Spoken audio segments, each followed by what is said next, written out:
السلام علیکم ناظرین، ایک علمی نشست کے ساتھ ہم حاضر خدمت ہیں۔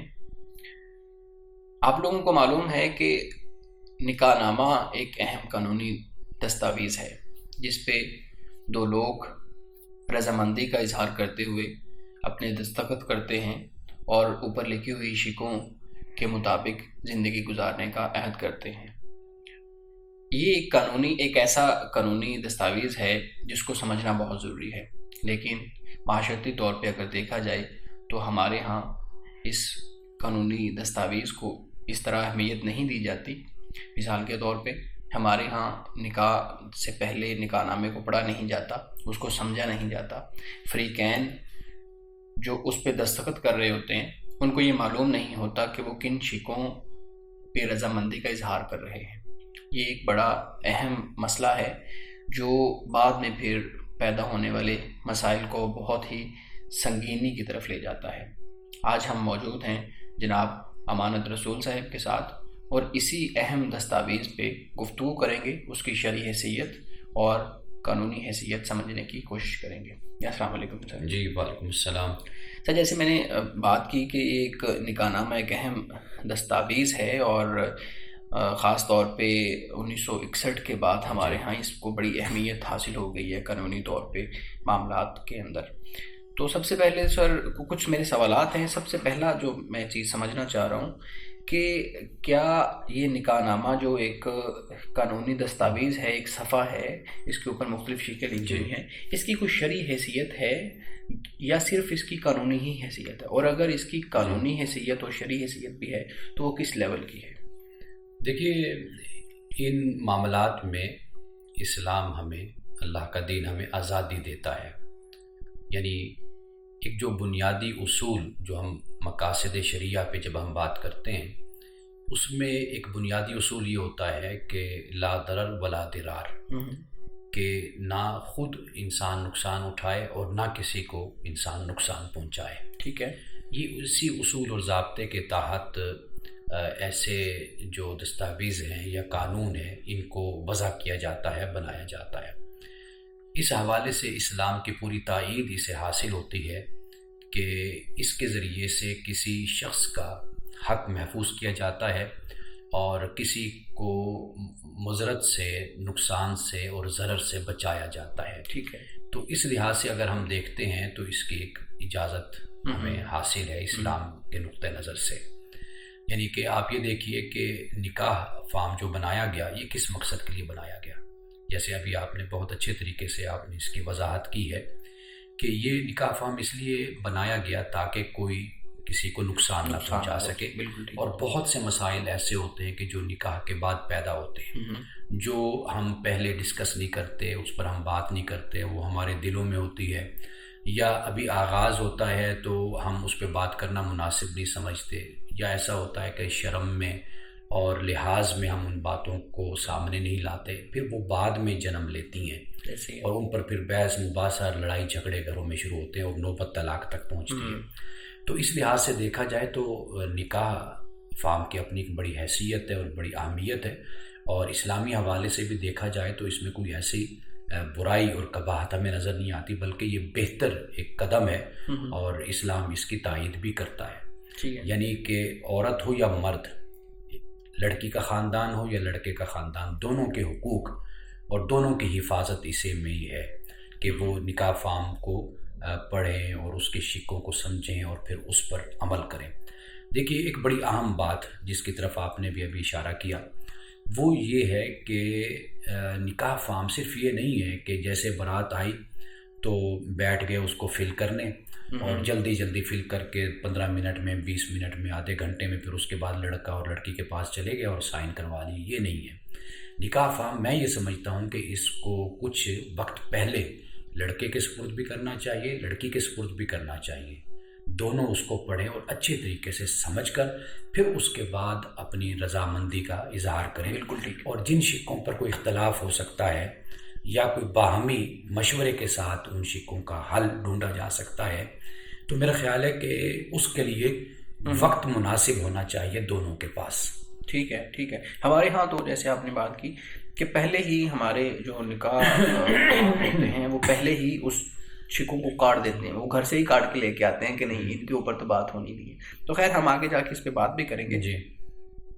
ایک اور بنیادی طور پہ جو سمجھنا میں چاہ رہا ہوں کہ کیا زمانہ رسول صلی اللہ علیہ وآلہ وسلم میں یا اس ٹائم پیریڈ کے بعد اموی دور آیا، عباسی دور آیا، اس میں کوئی ایسی دستاویز تھی کہ ہم دیکھیں کہ ریٹن شیپ میں نکاح کو رجسٹرڈ کیا گیا ہے یا لکھا گیا ہے؟ دیکھیے ایسا میرے علم میں تو نہیں ہے کہ کسی اور دور میں اس طرح کچھ لکھ کر نکاح کا معاملہ ہو. بنیادی طور پر اسلام جو چاہتا ہے وہ یہی ہے کہ دو گواہ ہو جائیں اور فریقین یعنی لڑکا اور لڑکی ان کی موجودگی ہو. یہ 2-3 شرطیں ہیں کہ جو اسلام مقرر کرتا ہے، یعنی جس کے ساتھ ہی نکاح واقع ہو جاتا ہے اور لڑکا لڑکی میاں بیوی کی حیثیت سے معاشرے کو معلوم ہوتا ہے کہ بھئی یہ دونوں میاں بیوی کی حیثیت سے زندگی گزار رہے ہیں. صحیح ہے. تو ان کے تعلقات، ان کا رشتے، ان کے سارے معاملات پھر اسی بنیاد پر ہی طے پاتے ہیں، آگے بڑھتے ہیں. تو لیکن ہمارے ہاں پاکستان میں یہ 1961 کے وقت نکاح فارم اور جو مسلم آئلی قوانین جن کو کہا جاتا ہے فیملی لاس، اس کے تحت پھر یہ نکاح فارم بنایا گیا تھا. ٹھیک ہے. اگر سر ہم اس کی شکوں کی طرف آئیں، اور میرا مقصد بنیادی طور پہ اس پروگرام میں آنے کے یہی تھا کہ ہم اس کی شکوں کو سمجھیں نا. 25 شکیں ہیں اس کی تقریباً، تو جس کے مختلف کلوزز ہم بنا سکتے ہیں کہ پہلی 4 شکیں ہیں یا پہلی 6 شکیں ہیں جو ایک جیسی ہیں، پھر آگے اس طرح. تو اگر میں آپ کے سامنے ان شکوں کو رکھوں تو آپ اس پہ تھوڑی سی وضاحت بھی کر دیں اور ان کی قانونی و شرعی حیثیت اور معاشرتی طور پہ اس کو کس طریقے سے لینا چاہیے اس کی وضاحت کر دیں. جیسے مثال کے طور پہ شک نمبر 1 سے لے کے 5 یا 6 تک اگر ہم دیکھیں تو وہ بنیادی معلومات ہیں کہ دلہن کا نام کیا ہے، دولہے کا نام کیا ہے، وہ کہاں کے رہنے والے ہیں، ٹھیک ہے، یونین کونسل یا علاقہ کون سا ہے، پھر اس کی عمر. یہ تو ان شکوں کو نکاح نامے میں لانے کا کیا مقصد ہے؟ مثال کے طور پہ صرف نام ہی لے آتے تو کافی تھا میرے خیال میں. تو یہ پوری 6 شکیں ان کا کیا مقصد ہے اور اس کی کیسے وضاحت کی جا سکتی ہے؟ دیکھیے میرا خیال ہے کہ جو آنے والے وقت میں اگر کوئی مشکلات پیدا ہوتی ہیں یا کوئی ابہام رہ جاتا ہے تو اس ابہام کو دور کرنے کے لیے یہ سب کچھ لکھا گیا. دیکھیے نکاح فارم جب بنایا گیا تھا تو یہ گویا کہ ایک تجربے کی روشنی میں بنایا گیا، یعنی اہل علم نے اور قانون دانوں نے اور قانون سازوں نے کہ جو اسمبلی میں موجود تھے یا جو لوگ عدالتوں میں موجود تھے ان کے مشورے کے ساتھ، اہل علم کے مشورے کے ساتھ اس کو تشکیل دیا گیا. تو واضح بات ہے کہ جو تجربات انسان کے ہوتے ہیں ان تجربات کو مد نظر رکھ کر ہی اس شک کو رکھا گیا یہاں پر، کیونکہ نام ہو، نام کے ساتھ یہ ہے کہ والد کا نام بھی آ جائے اور پھر یہ ہے کہ لڑکا یا لڑکی بیوہ ہے یا متعلقہ ہے یا اس کی حیثیت کیا ہے، یہ کماری ہے یا کمارا ہے. عمر کا تعین اس میں لکھا گیا ہے کہ عمر کتنی ہے. تو اس کا کیا مطلب؟ عمر تو شادی تو کسی بھی عمر میں کی جا سکتی ہے، تو عمر لکھنے کا کیا مطلب؟ دیکھیے پاکستان کے قانون کے مطابق لڑکی 16 سال اور لڑکا 18 سال یہ کم از کم ان کی عمر ہے جو مقرر کی گئی ہے. دیکھیے لڑکا ہو یا لڑکی، آخر وہ ایک نئے خاندان کو جوائن کرتے ہیں، بالکل بحیثیت بیوی کے، شوہر کے، باپ کے، ماں کے، ان پر ذمہ داریاں عائد ہوتی ہیں. تو یہ بھی کوئی خلاف اسلام نہیں ہے کہ اگر آپ اپنی معاشرتی جو ایک نظام ہے، ایک سٹرکچر ہے، اس کو مد نظر رکھ کر اگر آپ ایک عمر مقرر کرتے ہیں کہ ہمارے ہاں اس عمر کا بچہ سمجھدار ہو جاتا ہے یا بچی سمجھدار ہوتی ہے، تو کم از کم اگر آپ وہ عمر مقرر بھی کر لیتے ہیں. مثال کے طور پر دیگر اسلامی ممالک میں اگر آپ دیکھیے تو وہاں پر لڑکے اور لڑکی کی عمر اس سے زیادہ بھی ہے، کہیں پر 22 سال ہے، کہیں پر 24 سال ہے، کہیں پر 19 سال ہے، 20 سال ہے، یہ عمریں مقرر وہاں پر ہے. ٹھیک ہے. تو اس لیے اگر کوئی اپنے معاشرتی جو ایک پس منظر ہے اس کو مد نظر رکھ کر، اپنے ماحول کو مد نظر رکھ کر اگر ایسی کوئی عمر مقرر کرتا ہے تو اس میں کوئی حرج نہیں ہے. لیکن یہ بات تو یقینی ہے نا کہ جب دونوں کا نکاح ہو رہا ہے اور ساتھ زندگی گزارنی ہے تو ان کو کم از کم اتنا شعور، اتنی سمجھ تو ہونی بھی چاہیے، اور ان کا یہ حق بھی ہے کہ جب وہ بالغ ہوں، نابالغ نہیں، جب وہ بالغ ہوں، اپنا فائدہ اور اپنا نقصان سمجھنے کے قابل ہیں تو پھر ہی نکاح کیا جانا چاہیے. آپ دیکھیں کاروبار ہے، تجارت ہے. قرآن پاک تو یہ کہتا ہے کہ جس میں رشد نہیں ہے، جس لڑکے میں، یتیم بچے کی قرآن پاک مثال دیتا ہے. مثال کے طور پر سورۃ النساء کے پہلے رکوع کو ہم پڑھ کر دیکھتے ہیں تو وہاں پر کاروبار اور تجارت کے لیے بھی قرآن پاک یہ کہتے ہیں رشد. بالکل ٹھیک ہے. تو کاروبار تجارت سے تو بڑھ کر انسان کا جو آئلی زندگی انسان کی ہوتی ہے، انسان کی خاندانی زندگی ہوتی ہے، اس سے تو کہیں زیادہ یہ سمجھداری کا تقاضا کرتی ہے. بنیاد پڑ رہی ہے. بالکل. تو اس لیے اگر کوئی عمر کو طے کر دیتا ہے 16 سال یا 18 سال یا اس سے بھی زیادہ یا کم، تو اس میں کوئی حرج نہیں ہے. بالکل آپ کی اس پہ رائے ہمارے پاس آ گئی ہے. لیکن ہمارے یہاں ایک اور بحث بھی ہے نا اس پہ، کہ وہ پچھلے جب کچھ 2-3 سال پہلے میرے خیال میں پاکستان میں ایک قانون سازی کرنے کی کوشش کی گئی تھی، تو اس وقت ایک بڑا ایشو ہوا تھا کہ آپ عمر کم از کم عمر کی قید نہیں لگا سکتے. اس پہ بڑے علماء نے یہ مثالیں بھی دی تھیں کہ اگر کسی کا والد اور والدہ دونوں فوت ہو جائیں اور بچی بھی 10 سال کی ہے، اب اس کو غلط طور پہ بھی استعمال کیا جا سکتا ہے نا، اس لیے بہتر ہے کہ اس کا نکاح کر دیا جائے. یہ مختلف ہمارے سامنے یہ چیزیں آئی تھی، دلیلیں اس طرح کی آئی تھی. تو میرا پوچھنے کا سوال یہ ہے، کیا کوئی غیر شرعی معاملہ ہے اگر کوئی معاشرتی رویوں اور معاشرتی معاملات کے مطابق اگر آپ عمر کی تعین کر دیں تو غیر شرعی ہے، یا کوئی اس بارے میں مذہب یا بشریت کیا کہتی ہے؟ دیکھیے قرآن پاک میں جس کا حوالہ میں نے ابھی دیا، وہاں پر اللہ پاک نے فرمایا حتی اذا بلغوا النکاح، یہاں تک کہ وہ نکاح کی عمر کو پہنچ جائیں. یعنی جب وہ نکاح کی عمر کو پہنچیں تو پھر کاروبار تم ان کے سپرد کرو. یعنی قرآن پاک بھی یہاں بلوغت کو بیان کر رہا ہے. یعنی اگر آپ تجارت اور کاروبار کے لیے دیکھتے ہیں کہ بچہ بالغ ہو، سمجھدار ہو، عقل مند ہو، تو پھر آپ اس کے ذمے کاروبار کرتے ہیں، تو یہاں پر یہ معلوم ہوتا ہے کہ نکاح کی عمر ہی بلوغت ہے. انسان کا نابالغ ہونا یہ تو نکاح کی عمر ہی نہیں ہے. ٹھیک ہے. تو اس میں تو کوئی نکاح ہوتا ہی نہیں ہے. صحیح. اس لیے فقہائے کرام نے بھی کہا کہ اگر اس عمر میں کوئی کرتا بھی ہے تو جب وہ بچہ بڑا ہوگا یا بچی بڑی ہوگی تو اسے فسخ کرنے کا حق حاصل ہوگا. وہ اپنے نکاح کو کینسل کر سکتا ہے. وہ کہہ سکتا ہے جی یہ میری کم عمری میں ہوا تھا، میں اس کو نہیں مانتا. تو اس کو اجازت ہے جہاں وہ چاہے پھر اپنا نکاح کر لے. تو لہٰذا جو اسلام ہمیں بات سمجھاتا ہے اور ہمیں بتاتا ہے وہ یہی ہے کہ آپ نے اپنے اجتماعی مفاد کو مد نظر رکھنا ہے کہ کسی صنف اور کسی بھی فریق کا نقصان نہ ہو پائے. اور اس میں اسلام سے متصادم کوئی بات نہیں ہے. اس لیے کہ اگر آپ کسی بچی کی یا بچے کی عمر کو طے کر رہے ہیں، وہ اسی مقصد کے لیے طے کر رہے ہیں نا کہ تاکہ وہ بہتر طریقے سے اپنا کردار ادا کر سکے. ایک بچہ ہے کہ جو نابالغ ہے، ایک بچہ ہے کہ جو ابھی کم عمر ہے یا کم عقل ہے، اس کے سپرد آپ اپنا مال تو نہیں کر رہے لیکن آپ اس کا نکاح کر رہے ہیں. اب وہ جب نکاح کرے گا تو واضح بات ہے وہ گھر کو کیسے سنبھالے گا. تو یہ وہ معاملہ ہے کہ جس کو اس انداز سے دیکھنے کی ضرورت ہے. بالکل ٹھیک ہے. لیکن یہ بات تھوڑی سی لمبی ہو رہی ہے، لیکن اس میں مزید چیز سمجھنا چاہوں گا. ہمارے ہاں بلوغت کا مطلب جسمانی بلوغت لیا جاتا ہے نا، مطلب سمجھداری کے کہتے ہیں کہ وہ لڑکی یا لڑکا جسمانی طور پہ اس قابل ہو گئے ہیں کہ ان کی شادی کر دی جائے. اور بھی تو معیارات ہیں نا، ذہنی طور پہ، ٹھیک ہے، معاشرتی طور پہ، اکنومیکلی وہ کیسے معاملات کو چلائیں گے. تو کیا صرف بلوغت جو قرآن بیان کرتا ہے، یعنی جو خاص عمر قرآن بیان کرتا ہے، وہ جسمانی طور پہ دیکھنا ہے یا ذہنی طور پہ یا باقی معیارات کو بھی دیکھنا ہے؟ دیکھیے جب ہم کہتے ہیں نا بچہ بالغ ہو گیا تو بلوغت سے مراد یہی ہوتا ہے. واضح بات ہے کہ جب انسان جوان ہوتا ہے تو اس کے ساتھ ساتھ اس کی عقل، اس کا شعور، اس کا تجربہ بھی بڑھتا ہے. یہ بھی ساتھ بات ہے نا. ٹھیک ہے. یعنی جب ہم بلوغت شرط لگا رہے ہیں تو بلوغت سے مراد یہی ہے کہ وہ چونکہ اب بالغ ہو گیا، جوان ہو گیا ہے.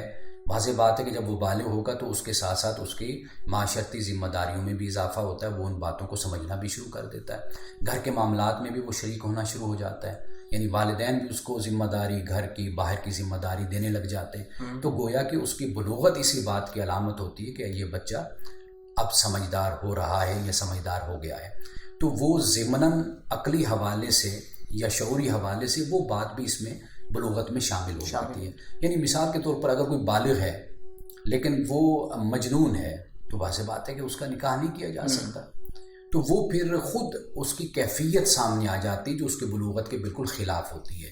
تو اس کی بنیاد پر پھر نکاح کا فیصلہ نہیں ہوتا. لیکن جب بذات خود بلوغت کی بات کی جاتی ہے تو اس میں اسی بات کو خود بخود سمجھ لیا جاتا ہے کہ یہ بالغ ہے. تو واضح بات ہے کہ اب اس میں کچھ عقل، ذمہ داریوں کو سمجھنا اور ذمہ داریوں کو ادا کرنے کی صلاحیت اس کے اندر پیدا ہو گئی ہے. ٹھیک ہے، بالکل ٹھیک ہے. اگلا جو کلاز اس کا بنتا ہے میرے خیال میں وہ 7 سے لے کے 11 تک کی شکوں کا بنتا ہے. جس میں یہ بات یہ کی گئی ہے کہ گواہ اور جو وکیل ہیں وہ موجود ہوں، یعنی گواہ موجود ہوں یا پھر وکیل جو ہے نا نکاح کر لیں. اس کی بھی تھوڑی سی وضاحت کر دیں کہ گواہ کا ہونا ضروری ہے. یہ ہمارے ہاں عام طور پہ یہ چیز پوچھی جاتی ہے پبلکلی کہ دو لوگ اگر نکاح کرنا چاہتے ہیں، وہ پنجابی کی مثال بھی ہے نا کہ میاں بیوی راضی تک کیا کرے گا قاضی، وہ اس طرح، یعنی دو لوگ اگر راضی ہیں تو کیا وہ نکاح کر سکتے ہیں آپس میں، یا ان کے لیے گواہ لے کے آنا ضروری ہے؟ ایک تو یہ جگہ ہے. پھر دوسرا یہ کہ گواہوں کی شرط کیوں لگائی گئی ہے اس شک کے اندر؟ دیکھیے پہلی بات تو یہ کہ دو گواہ کا ہونا تو ضروری ہے، اس کے بغیر تو نکاح ہو ہی نہیں سکتا. یعنی نکاح کرنے کے لیے دو گواہ ہونا ضروری ہے. دو گواہ ہوں گے یعنی اس سے یہ معلوم ہوگا کہ یہ دونوں میاں بیوی ہیں. ٹھیک ہے، ان کا آپس کا تعلق، اکٹھے رہنا، زندگی گزارنا، وہ اس پر دو گواہ موجود ہوں گے. ٹھیک ہے، یہ کم از کم کی بات ہے. لیکن واضح بات ہے کہ جب ہم نکاح کرتے ہیں، شادی کرتے ہیں، تو بارات آتی ہے، جاتی ہے، یا کچھ لوگ مل کر بیٹھتے ہیں، بڑے ہوتے ہیں، چھوٹے ہوتے ہیں، تو شامل ہوتے ہیں. تو اس سے کیا ہوتا ہے، اس سے معاشرے کو خود بخود پتہ چل جاتا ہے کہ ان کی شادی ہوئی، یہ دونوں میاں بیوی ہیں. ایک بات تو یہ ہے. تو دو گواہوں کا ہونا تو ہر صورت میں ضروری ہے. صحیح ہے. جہاں تک بات وکیل کی ہے، تو وکیل ہمارے ہاں وہ اس لیے مقرر کی جاتے ہیں کہ دونوں طرف سے ایک نمائندہ کے طور پر وہ کردار ادا کرتے ہیں. تو نکاح فارم میں آپ یہ کہہ سکتے ہیں کہ بھئی جو گواہ ہیں وہ تو لازم ہے، ضروری ہے ان کا ہونا تو، لیکن جو وکیل مقرر کیے جاتے ہیں وہ ایک لحاظ سے احتیاط کے لیے مقرر کی جاتی ہیں. مثال کے طور پر آپ دیکھیے کہ ہمارے ہاں ایک طریقہ ہے کہ بھئی لڑکی کے بارے میں کہ وہ ذرا شرماتی ہے یا بات معاشرتی طور پہ یہ سمجھا جاتا ہے، نہیں بولتی، نہیں کہتی کوئی اپنی بات، تو چلیے اس کی طرف سے ایک وکیل مقرر ہو گیا کہ جو اس کا جو کہنا ہوگا وہ وکیل اس کا نمائندہ اس کو ادا کر دے گا. تو وکیل اس مقصد کے لیے، اگر وکیل رکھ بھی لیے جاتے ہیں تو کوئی بری بات نہیں، اچھی بات ہے کہ نکاح کی ایک تاکید ہو گئی اور نکاح کا ایک یقین ہو گیا کہ یہ نکاح ہوا ہے، زیادہ سے زیادہ بندے اس میں انوالو ہو گئے. تو اس کے پیش نظر اگر وکیلوں کو رکھا جاتا ہے تو اس میں کوئی حرج نہیں. صحیح، ٹھیک ہے. لیکن معاشرتی جو ہمارا معاشرہ جس طرف جا رہا ہے، یا جتنی ٹیکنالوجی اور یہ چیزیں آ رہی ہیں، ہمارے ہاں مسائل بھی اس طریقے سے بڑھتے جا رہے ہیں. تو بنیادی طور پہ سوال میں یہ پوچھنا چاہ رہا ہوں کہ کیا آج کے دور میں لڑکی اور لڑکا جس کا نکاح ہو رہا ہے دونوں کا، ان دونوں کو سامنے ہونا ضروری نہیں؟ ہم اگر ضروری تو نہیں ہے ہم قانون بنا دیں، لیکن میرے خیال میں یہ ہونا یہ چاہیے کہ لڑکا اور لڑکی آمنے سامنے ہوں تاکہ ان کو پتہ ہو کہ کون کون نکاح کر رہا ہے. وکیل سم ٹائم ایسا ہوتا ہے کہ لڑکی اور لڑکا شادی ہونے کے بعد پہلی دفعہ ایک دوسرے کو ملتے ہیں، دیکھتے ہیں، تو وہ پھر مسائل زیادہ جنم لیتے ہیں. تو وکیل ایک ٹائم پیریڈ پہ ہمارے ہاں وہ اس طرح کا رواج تھا. تو کیا آج ہمیں اس چیز کی طرف کوشش نہیں کرنی چاہیے کہ ان دونوں کو ملا کے بٹھائیں؟ دیکھیے دو صورتیں ہیں. ایک یہ ہے کہ آپ نکاح فارم کا جو پروسیجر ہے وہ اس کو آپ علیحدہ طے کر لیتے ہیں، ٹھیک ہے، فل کر لیتے ہیں. ایک تو یہ پروسیجر ہوتا ہے.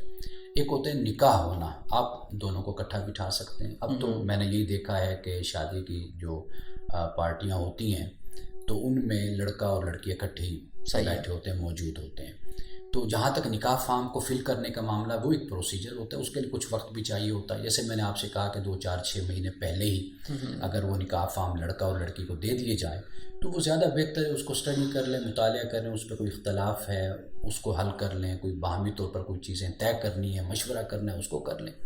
تو وہ نکاح فارم کا پروسیجر اپنی جگہ پر ہے. اب وہ بیٹھ کر اسٹیج پر تو اس کو نہیں کریں گے نا، صحیح ہے، لیکن ہاں نکاح دونوں کا جب پڑھایا جائے، کیا جائے، تو بے شک وہ اکٹھے بٹھا کے کیا جا سکتا ہے. صحیح، ٹھیک ہے.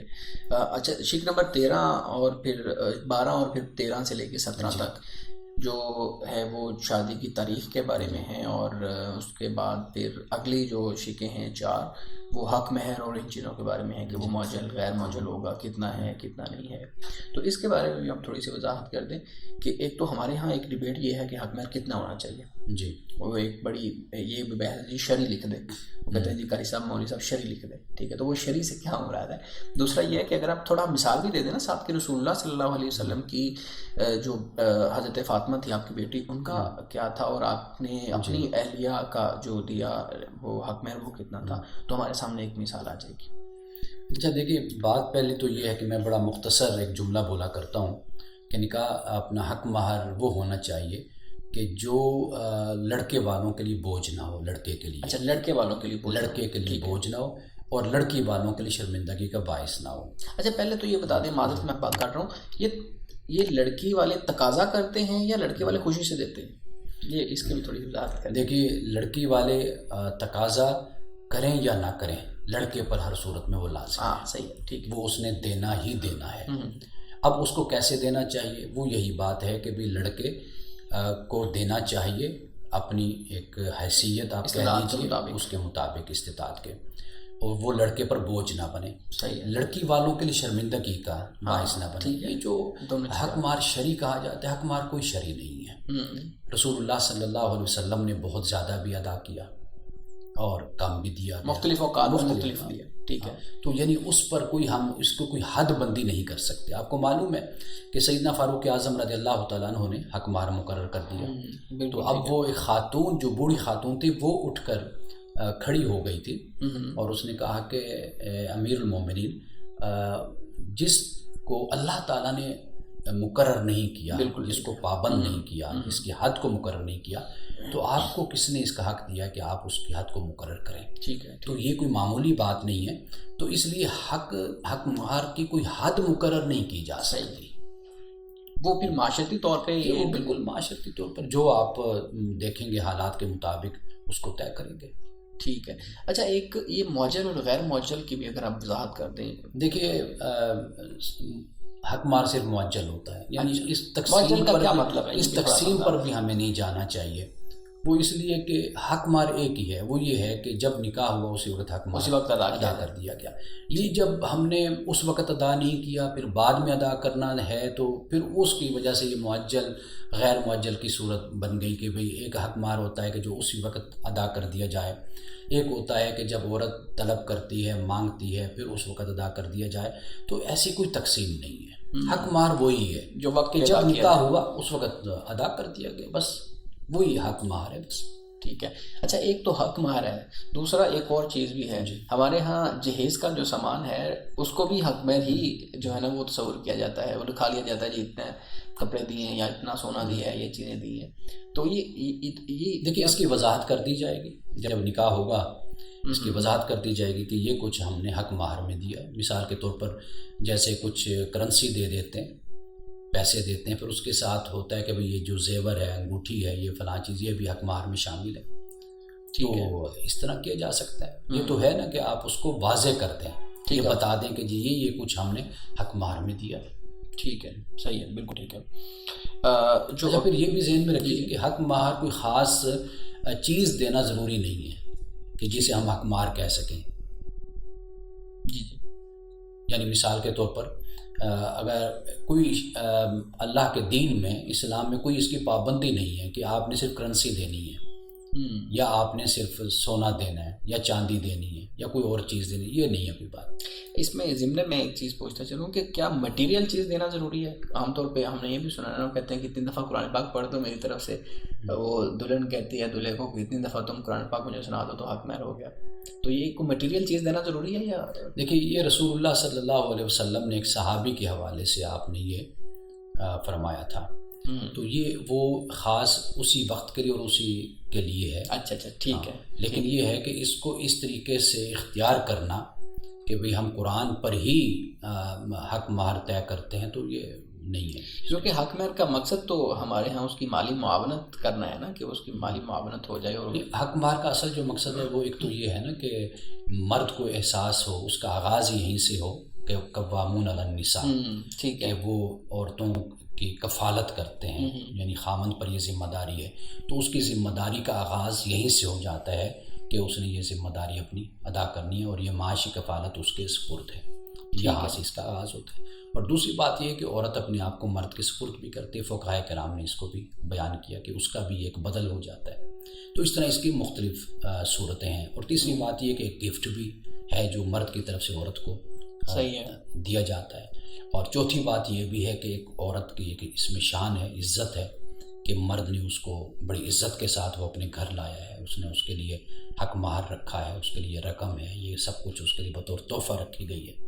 تو اس کی بہت سے اسباب اور عوامل اور بہت سی حکمتیں ہیں جو علماء نے بھی بیان کی ہیں۔ صحیح، بالکل ٹھیک ہے۔ صاحب، جو اگلی شق ہے اس میں بات کی گئی ہے کہ جو طلاق کا حق ہے، رائٹ ہے، وہ عورت کو تفویض کیا جا سکتا ہے یا نہیں کیا جا سکتا۔ تو اس بارے میں بڑے ہمارے ہاں مسائل بھی ہیں، بڑے نقطۂ نظر بھی ہیں، اور بہت زیادہ اس پہ معاملات خراب بھی ہو جاتے ہیں، ٹھیک بھی ہو جاتے ہیں. تو اس کی بھی تھوڑی سی وضاحت کر دیں کہ عورت کو طلاق کا حق تفویض کرنے کا مطلب کیا ہے. اچھا، نکاح فارم میں مرد عورت کو طلاق کا حق تفویض کرتا ہے، اس بارے میں علماء نے اس کے جواز ہی کا فتویٰ دیا ہے. ٹھیک ہے. اور اس کی کچھ شرائط بھی انہوں نے رکھی ہیں کہ عورت خود کو طلاق بائن دیتی ہے. تو لیکن میں یہ سمجھتا ہوں کہ عورت کے پاس خلا کا حق بھی تو موجود ہے. ٹھیک ہے. یعنی اگر یہ جو طلاق ہے، قرآن پاک نکاح بیادہ عقدۃ النکاح، کہ نکاح کی جو گرہ ہے یہ مرد کے ہاتھ میں ہے. صحیح، تو مرد کے ہاتھ میں دی، عورت کو خلا کا حق دیا گیا ہے. تو یہاں پر جو حق طلاق تفویض کرنا ہے، یہ میرا خیال ہے کہ اس کی کوئی ضرورت نہیں ہے. ٹھیک ہے، صحیح ہے. لیکن یہ بھی تو ہے نا کہ ہمارے ہاں کچھ معاملات ایسے ہوتے ہیں جس میں مرد تو طلاق دے نہیں رہا، ٹھیک ہے، اور عورت اس لیول پہ نہیں ہے، یا وہ اس کے پاس اتنی سمجھ نہیں ہے، یا آپ کہہ لیں کہ اتنی اپروچ نہیں ہے کہ وہ جا کے خلا کا معاملہ کر سکے سارا کچھ. تو پھر تو بڑا مشکل ہو جاتا ہے نا یہ چیزیں. وہ مرد نے بھی لٹکا کے رکھا ہوا ہے، عورت بھی ادھر ہی ہے. تو دیکھیے پھر اس پر وہی قدم آگے ہوتا ہے کہ جب آپ عدالت میں جائیں، آپ وہاں پر اپلائی کرتے ہیں، خلا دائر کرتے ہیں، تو عدالت کو یہ پورا حق حاصل ہوتا ہے. یعنی اگر وہ مرد نکاح نہیں کر رہا تو عدالت کو یہ اختیار ہوتا ہے کہ وہ طلاق واقع کر دے. صحیح ہے. یعنی پہلے مرد کو نوٹس بھیجے جاتے ہیں، 2-3 نوٹس جاتے ہیں. وہ اگر اس طرف راغب نہیں ہوتا یا غائب ہو جاتا ہے، جیسے ایسے ہوتا ہے کہ مثال کے طور پر کوئی برطانیہ میں ہے، کسی جگہ پہ وہ رہتے ہیں، تو وہ پاکستان آ جاتا ہے، یا پاکستان میں ہے تو وہ باہر چلا جاتا ہے، تو وہ کوئی کسی طرح کا بھی رابطہ نہیں رکھتا اور ان نوٹس کا کوئی جواب بھی نہیں دیتا. تو واضح بات ہے کہ پھر عدالت کو اس بات کا اختیار ہوتا ہے کہ وہ طلاق دائر کر دیتی، طلاق دلوا دیتی. صحیح ہے. تو ایسا نہیں ہے کہ عورت کا حق پامال ہو، اس کے لیے بھی بہت سے راستے قانونی بھی ہیں اور شرعی راستے بھی ہیں جن کو وہ اختیار کر سکتے ہیں. اب تو قانونی مزید آسان ہو گئے ہیں، یونین کونسلز تک اور عام طور پہ ایپس بن گئی ہیں، فون نمبر آ گئے ہیں، تو یہ چیزیں آسان ہوتی جا رہی ہیں. لیکن پھر بھی کچھ ایریاز ایسے ہیں جہاں پہ یہ چیزیں رہ جاتی ہیں ایسے. تو خیر، اگلی جو شک ہے ہماری، شک نمبر 20، اس میں بات کی گئی ہے کہ خاص کچھ ضمانت دینا نکاح کے اندر، یا پھر یہ ہے کہ وہ کوئی اسپیشل الاؤنس، اکنامک فائدہ خاتون کے لیے مقرر کرنا. تو یہ شک بھی عام طور پہ ہمارے ہاں اس کو کاٹ دیا جاتا ہے. مجھے میرے ذہن میں مثال آ رہی ہے. لیکن ویسے اب حکومت نے یہ لازم کر دیا ہے کہ ہر شک کو آپ نے فل کرنا ہے. ٹھیک ہے. آپ کراس نہیں کر سکتے، خالی نہیں چھوڑ سکتے اس کو. صحیح صحیح. تو یہ کیا ہمارے سمجھا یہ جاتا ہے اس شک کے بارے میں کہ اس شک سے تو پھر معاملات خراب ہو جائیں گے. وہ کہیں گے کہ جی ایک دوسرے کو اعتبار نہیں ہے، ایک دوسرے کے اوپر وہ کہہ رہے ہیں کہ اتنا خرچہ مرد دے گا، تو یہ تو مد اعتباری والی بات ہو گئی نا. تو اس چیز کو آپ کیسے دیکھتے ہیں؟ دیکھیے، پہلی بات تو یہ کہ نان نفقہ کی بات تو خود قرآن نے بھی بیان کی ہے، اور دوسری بات یہ ہے کہ یہ ایسی شکیں ہیں کہ جن کو باہمی طور پر بیٹھ کر صلح صفائی کے ساتھ حل کیا جا سکتا ہے. یعنی عورت کی سائڈ بھی محفوظ ہو جائے اور مرد کی سائڈ جو ان سے وہ بھی محفوظ ہو جائے. یعنی کئی دفعہ ایسے ہوتا ہے نا کہ نکاح فارم میں یہ لکھ دیا جاتا ہے کہ اگر مرد طلاق دے گا تو اتنے لاکھ روپے دے گا یا کروڑ روپے دے گا. صحیح ہے. اس کا مقصد یہی ہوتا ہے کہ یہ مرد کو باندھ دیا جائے اور یہ عورت کو کبھی طلاق نہ دے سکے. یہ ایک لحاظ سے بلیک میلنگ ہو جاتی ہے، یہ بھی غلط راستہ ہے. اور دوسرا راستہ یہ ہوتا ہے کہ لڑکی کو کسی طریقے سے بالکل ہی بے یار و مددگار اور لاوارث اور کمزور کر دیا جاتا ہے، تو یہ طریقہ کار بھی غلط ہے. تو لہٰذا یہ جو شکے ہیں جس میں کوئی طلاق پر کوئی پابندی، آپ اسی کی بات کر رہے ہیں، کوئی طلاق پر پابندی عائد کر دی جاتی ہے یا مشکل کر دیا جاتا ہے، ایسے ہی، تو یہ باہمی طور پر بیٹھ کر اس پر بات کی جا سکتی ہے. جو کوئی دونوں کے بھلے کی بات ہو اور دونوں کے حق میں ہو، اس طرح کی بات یہاں لکھی جا سکتی ہے. ٹھیک ہے. اگلی ہے شک نمبر 21 اور 22. اس میں خاص طور پہ دلہے کی جو ازدواجی حیثیت ہے اس نکاح سے پہلے، اس کے بارے میں لکھا جاتا ہے کہ وہ آیا کہ پہلے شادی شدہ ہے نہیں ہے. ٹھیک ہے. تو اس شک کا کیا اس کی دوسری شادی ہے، اس کا تو نہیں ذکر ہوتا. نہیں، یہ ذکر نہیں ہوتا کہ دوسری ہے یا پہلی ہے. یہ ہوتا ہے کہ کیا وہ کوارا ہے یا نہیں، اس کی ازدواجی حیثیت کیا ہے پہلے سے. جو ابھی وہ چونکہ فرض کریں ایک شخص ابھی شادی کر رہا ہے آج، تو آج سے پہلے اس کی ازدواجی حیثیت کیا تھی. تو اس شک کو کیوں لایا گیا ہے؟ اس کے پیچھے اسی مقصد کے لیے ہوتا ہے کوئی فریق جھوٹ نہ بول سکے. اور بعد میں جب کوئی بات کھل کر سامنے آتی ہے تو پھر پتہ چلتا ہے کہ جی یہ تو پہلے شادی شدہ تھا، یا اس نے پہلے طلاق یہ متعلقہ ہے، یا یہ رنڈوا ہے. ٹھیک ہے. جب ایسی کوئی صورت ہوتی ہے تو اس سے پھر آپ کو پتہ ہے کہ جب شادی ہوگی اس کے بعد پھر تعلقات میں اس طریقے سے کشیدگی پیدا ہوتی ہے. یہ اچھا ہوتا ہے کہ ایک دوسرے کو اعتماد میں انسان لے لیتا ہے. اگر نکاح فارم میں اس کا ذکر ہو جائے تو ساری بات واضح ہو جاتی ہے، تو تاکہ بعد میں کوئی یہ نہ کہہ سکے جی یہ آپ نے ہمیں نہیں بتایا تھا یا یہ ہم سے چھپایا تھا. تو اس طرح ازدواجی حیثیت کو اگر واضح کر دیا جائے تو اس میں میرا خیال ہے کوئی حرج کی بات نہیں ہے. اس سے ضمن ایک چیز جو میرے ذہن میں آ رہی ہے کہ پہلی بیوی سے اگر فرض کریں دوسری شادی کر رہا ہے تو پہلی بیوی سے اجازت نامہ کی جو بات ہے اس پہ بڑی قانون سازی بھی کرنے کی کوشش کی گئی، اور ہمارے یہاں مذہبی طبقوں میں بڑی بحث مخالفت بھی ہوئی. تو اس کے بارے میں آپ کا کیا پوائنٹ آف ویو ہے کہ کیا مرد کو پہلی ساری فرض کریں 2-3 شادیاں اس میں ہوئی ہیں تو ان سب سے اجازت لینی چاہیے شرعی طور پہ؟ کیا اس کا دیکھیے بات پھر وہی ہے، اس سوال کا تعلق میں اپنی پہلی بات سے جوڑوں گا کہ وہ جو مقاصد شرعیہ جہاں پر ہم نے بات کی تھی کہ نہ نقصان پہنچاؤ نہ نقصان اٹھاؤ، اگر کوئی ایسی شک رکھی جاتی ہے تو یہ بھی ہمارے معاشرے میں چونکہ ایک عمومی رویہ ایسا اختیار کیا جاتا ہے کہ پہلی عورت کے تو حق ادا نہیں ہوتے، یعنی پہلی بیوی کا حق ادا نہیں کیا جاتا، اس کو مالی حوالے سے بھی تنگ دست رکھا جاتا ہے، اس کو پریشان رکھا جاتا ہے، بچوں کی تعلیم کا بہتر انتظام نہیں ہوتا، بچے لاوارث ہو جاتے ہیں، ایسے بہت سے مسائل پیدا ہوتے ہیں. اور پھر دوسری شادی ڈھکے چھپے طریقے سے خفیہ طریقے سے کر لی جاتی ہے، اس سے پھر جو مشکلات پیدا ہوتی ہیں تو اس کے حل کے لیے اگر کوئی ایسی شک رکھ دی گئی ہے یا کوئی قانون بنا دیا جاتا ہے تو میرا خیال ہے کہ یہ کوئی اللہ کے دین کے ساتھ کوئی اس کا کوئی تصادم، اس کا کوئی ٹکراؤ نہیں ہے. اس کا مقصد صرف یہی ہے کہ عورت کے حق کو محفوظ رکھا جائے. اگر عمومی رویہ ہم معاشرے میں دیکھتے ہیں مردوں کا اگر ایسا ہے کہ پہلی بیوی کا حق ادا نہیں ہو رہا لیکن دوسری وہ شادی کر لیتے ہیں، وہ تیسری کر لیتے ہیں اور پھر چھپا کے بھی کر لیتے ہیں، تو جب ایسی صورتحال ہو تو پھر میرا خیال ہے کہ اگر کوئی ایسا قانون بنایا جاتا ہے تو کوئی قباحت اس میں نہیں. ٹھیک ہے. آخری جو 2-3 شکیں ہیں جس میں بات کی جاتی ہے کہ جو نکاح پڑھانے والے ہیں ان کا نام کیا ہے، نکاح خانقاہ، پھر تاریخ لکھی جاتی ہے اس طرح. تو نکاح خانقاہ نام تو ہمیں سمجھ آ گیا کہ وہ اس لیے لکھا جاتا ہے تاکہ کل کو ہمارے پاس محفوظ رہے کہ کس نے نکاح پڑھایا تھا، کہاں پہ ہوا تھا، یہ ساری چیزیں تھیں. پھر اس کے بعد سائن وغیرہ ہوتے ہیں ساری. اچھا ایک چیز جو میں مزید آپ سے پوچھنا چاہ رہا ہوں کہ ہمارے ہاں ایک رویہ یہ ہے کہ اگر 18 سال سے پہلے، اور میں نے یہ 1-2 ایگزامپلس دیکھی ہوئی ہیں جب میں اپنی طالب علمی زمانے میں یعنی مدرسے میں پڑھتا تھا، تو اس وقت اگر 18 سال سے پہلے کا کوئی معاملہ آ گیا نا کہ لڑکی یا لڑکا چھوٹے ہیں اور ان کی شادی کا معاملہ ہے، تو پھر ہمارے ہاں یہ کہا جاتا تھا کہ آپ نا ایجاب و قبول کروا دیں، بس لکھے نا. تو کیا یہ ایجاب و قبول کروانا اور بعد میں لکھنا ایک خیانت یا اس طرح کے معاملات میں نہیں آتا ہے؟ دیکھیے بات یہ ہے کہ جو آپ کے ملک کا قانون ہے اور اس قانون کا کوئی ٹکراؤ بھی نہیں ہے آپ کے دین کے ساتھ، تو آپ کو اس قانون کی پابندی کرنی چاہیے. وہ آپ کی مصلحت کے لیے ہے، آپ کی منفعت کے لیے ہے اور آپ کے مفاد کے لیے ہے. ٹھیک ہے. اور جو آپ نے چند اور باتیں بیان کی ہیں کہ جیسے نکاح خواہ ہے یا رجسٹرار ہے، دیکھیے یہ ساری جو پیچیدگیاں پیدا ہوتی ہیں نا آج کے زمانے میں، ان پیچیدگیوں سے، ان مسائل سے بچانے کا ایک طریقہ ہے. مثال کے طور پر کسی نے باہر جانا ہے تو واضح بات ہے یورپ ہے یا اسلامی دنیا ہے، کہیں پر آپ جاتے ہیں تو آپ کو نکاح فارم کی، اب تو وہ انگلش نکاح فارم بھی ہوتا ہے اور رجسٹرڈ نکاح فارم بھی ہوتا ہے، اس کی آپ کو ضرورت ہوتی ہے، وہ آپ جمع کرواتے ہیں. تو یہ چیزیں بالکل دوسرے پہلو سے ان کو دیکھا جائے تو یہ ہمیں سمجھ آتی ہے کہ یہ ہماری ایک معاشرتی، ایک ہماری عصری ضرورت ہے، ہماری قانونی ضرورت ہے، اور یہ وہ قانون ہے کہ یہ زیادہ سے زیادہ ہماری زندگیوں کو محفوظ کرتا ہے.